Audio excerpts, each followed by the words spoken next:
വാർത്തകളിലേക്ക്. മെയ് 4 നടക്കുന്ന നിയമസഭാ തെരഞ്ഞെടുപ്പിന്റെ വോട്ടെണ്ണലിന് മുന്നോടിയായുള്ള മുഴുവൻ നടപടിക്രമങ്ങളും പൂർത്തിയായതായി ജില്ലാ തെരഞ്ഞെടുപ്പ് ഓഫീസറും ജില്ലാ കളക്ടറുമായ ഡോക്ടർ ദിനേശൻ ചെറുവാട്ട. രാവിലെ 8 മണിക്ക് തന്നെ വോട്ടെണ്ണൽ ആരംഭിക്കും. 3 സ്ഥലങ്ങളിലായി 3 കേന്ദ്രങ്ങളിലാണ് വോട്ടെണ്ണൽ ക്രമീകരിച്ചിരിക്കുന്നതെന്നും കളക്ടർ വ്യക്തമാക്കി. മെയ് 4 നടക്കുന്ന നിയമസഭാ തെരഞ്ഞെടുപ്പിന്റെ വോട്ടെണ്ണലിന് മുന്നോടിയായിട്ടുള്ള എല്ലാ നടപടിക്രമങ്ങളും ജില്ലയിൽ പൂർത്തിയായി വരികയാണ്. ഇത് സംബന്ധിച്ച എല്ലാവർക്കുള്ള ട്രെയിനിങ് ഒക്കെ പൂർത്തിയായിട്ടുണ്ട്. നാളെ പൊളിറ്റിക്കൽ പാർട്ടീസിന്റെ കൗണ്ടിംഗ് ഏജൻസിന് അവരൊരു ഓറിയന്റേഷൻ പ്രോഗ്രാം എന്ന് അവരാവശ്യപ്പെട്ടതിന്റെ അടിസ്ഥാനത്തിൽ നാളെ അതും കൂടി അറേഞ്ച് ചെയ്തിട്ടുണ്ട്.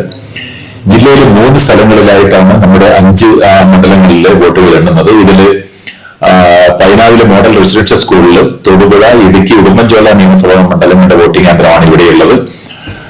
അതുപോലെ തന്നെ പീരിയോട് മണ്ഡലത്തിലെ വോട്ടെണ്ണൽ കേന്ദ്രം കുട്ടിക്കാനം മരിയഗിരി EMHS സ്കൂളാണ്. അതുപോലെ തന്നെ ദേവികുളം മണ്ഡലത്തിലെ മുന്നാർ ഗവൺമെന്റ് ഹയർ സെക്കൻഡറി സ്കൂളാണ് കൗണ്ടിംഗ് കേന്ദ്രങ്ങൾ.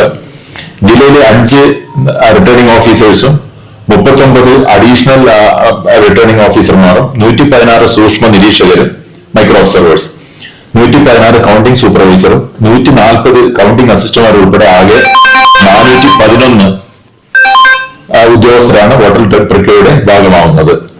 ഒരു റൗണ്ടിൽ പരമാവധി 13 ബൂത്തുകളിലെ ഇലക്ട്രോണിക് വോട്ടിംഗ് മെഷീനുകളാണ് എണ്ണുന്നത്.